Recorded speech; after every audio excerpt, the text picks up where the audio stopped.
How to Find Great Online Marketplace Ideas by Cristóbal Gracia. Read to you by Katri Antikainen. The second chapter of our practical guide focuses on great online marketplace ideas, how to come up with one, and how to figure out whether it's any good. Find the full guide at sharetribe.com/academy/guide. Perhaps you already have a business idea that you can't get out of your mind. Or maybe you're excited about the promise of the collaborative economy and are currently exploring different ideas. In either case, we assume that you're interested in building a successful marketplace business with thousands of users. According to the Startup Playbook by Sam Altman, 4 things are critical for success: the idea, the product, the team, and the execution. The same principles apply whether you're building a global business, a local cooperative, or a nonprofit. Everything starts with the idea.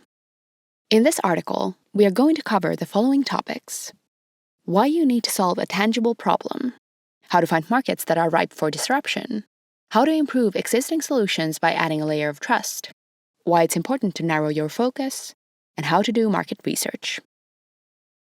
Solve a real problem for your users. When I meet aspiring entrepreneurs, they are usually very excited about their idea and have a global vision for their concept.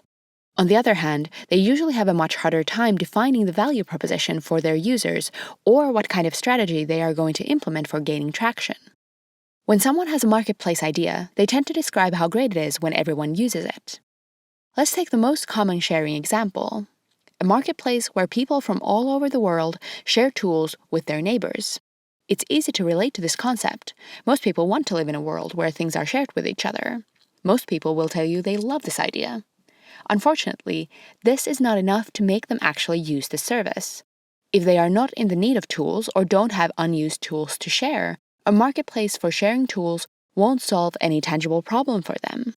In the report, Sharing is the New Buying: How to Win in the Collaborative Economy, industry expert Jeremiah Oyang shows that most people use peer-to-peer marketplaces for the same reason they consume products in general: to get a cheaper price, better quality, or convenience.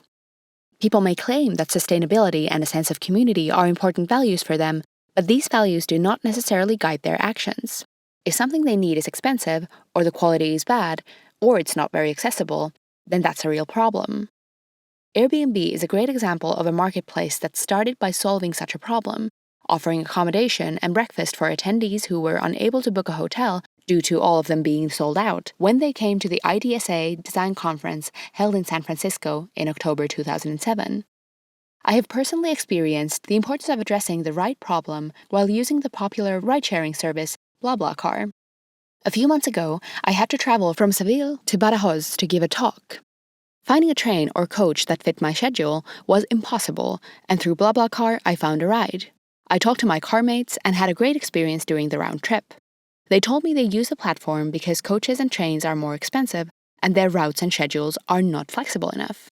A report from BlaBlaCar backs up this experience with data. Members use the car-sharing service mainly because it's cheaper than other mobility services. Not solving a real problem is one of the most common reasons for marketplace failure. Make sure your marketplace does not fall into this trap.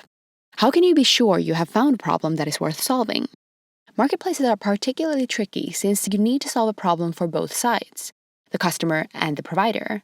In other words, solving one big problem might not be enough. It's very likely you will need to solve 2. Even if money is not always the best measure, it can be a good exercise to measure the size of the problem in terms of money. How much would you be willing to pay someone if they solve the problem for you? This is why the sharing economy marketplaces that deal with high-value items generally fare better. Getting access to a car when you need it is a lot more valuable than being able to borrow a power drill. As Sam Altman notes, the best validation usually happens after you've launched something that people can use. This is why it's a good idea to launch as early as possible. However, there are also things you can and should do before building your first product. We'll cover these ideas in an upcoming chapter about validating your idea. Unlock idle assets.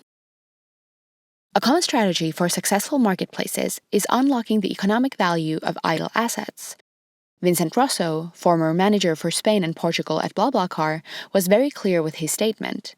Every day, there are around 100 to 120 million empty car seats in Spain.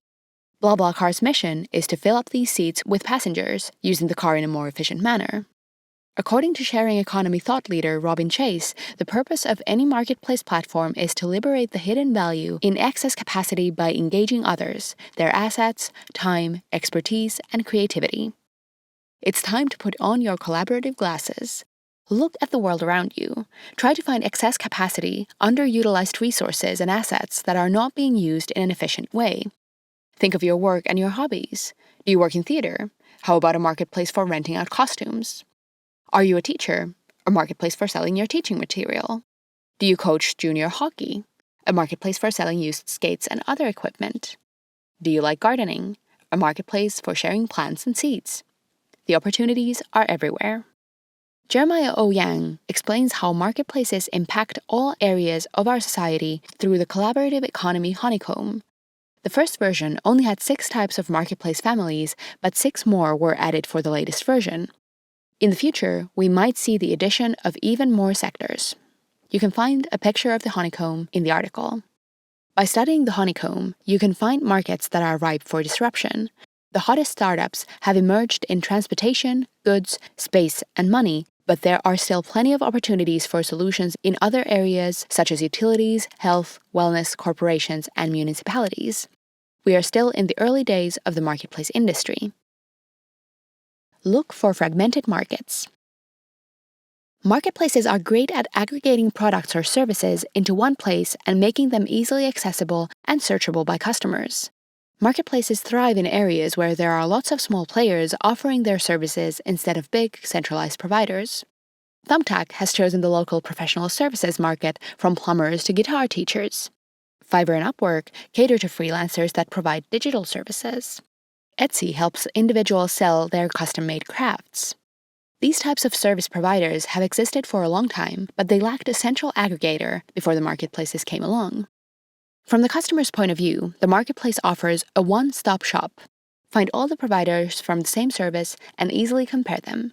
From the provider's point of view, the marketplace brings them more clients.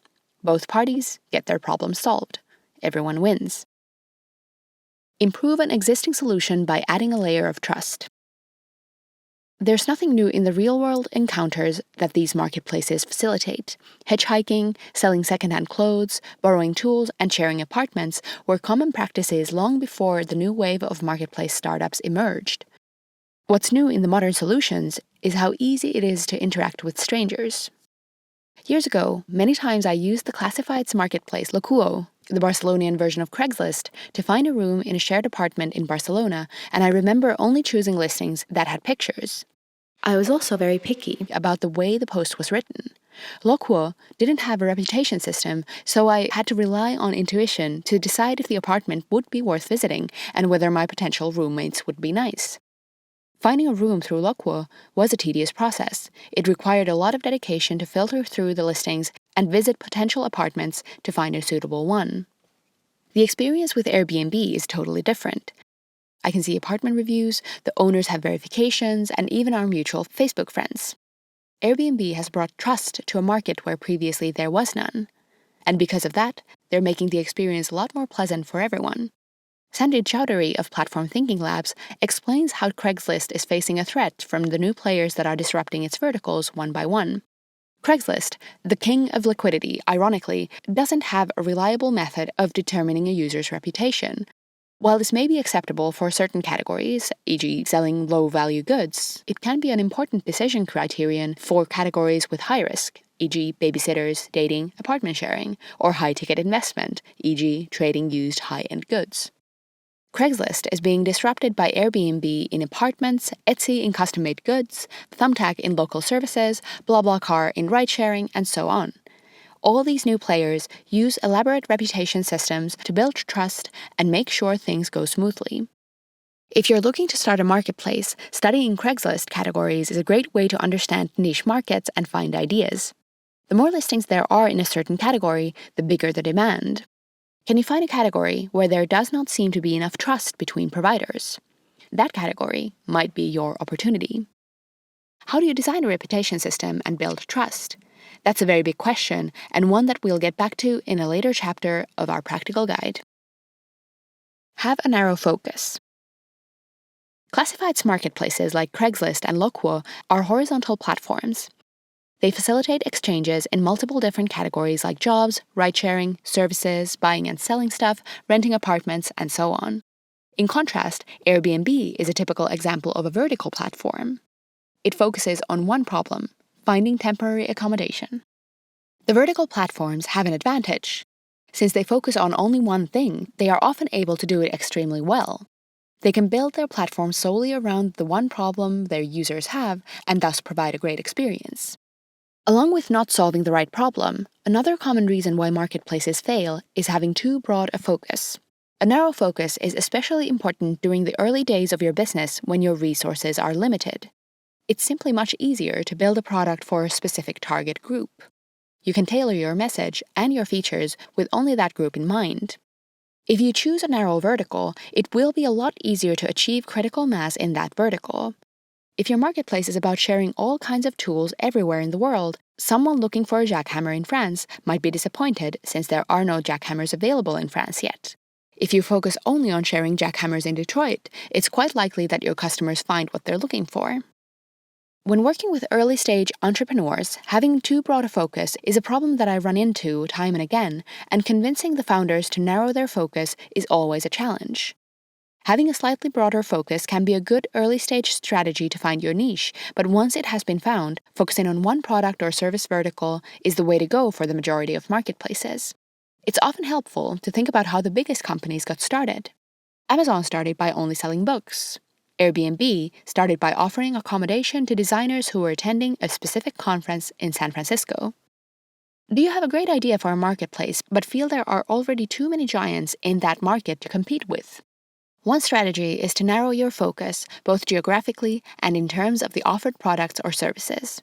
You might not want to compete with Airbnb on building a global platform for temporary accommodation, but perhaps focusing only on renting summer cottages in Finland or castles in France might bring you your competitive advantage.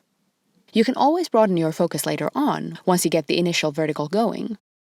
ThreadUp first started with too broad a focus, and after failing to gain traction, they narrowed it down to focus only on kids' clothes. Once they were successful in that segment, they extended their offering to adults as well. Knock started as a general home exchange platform and pivoted to focus only on families.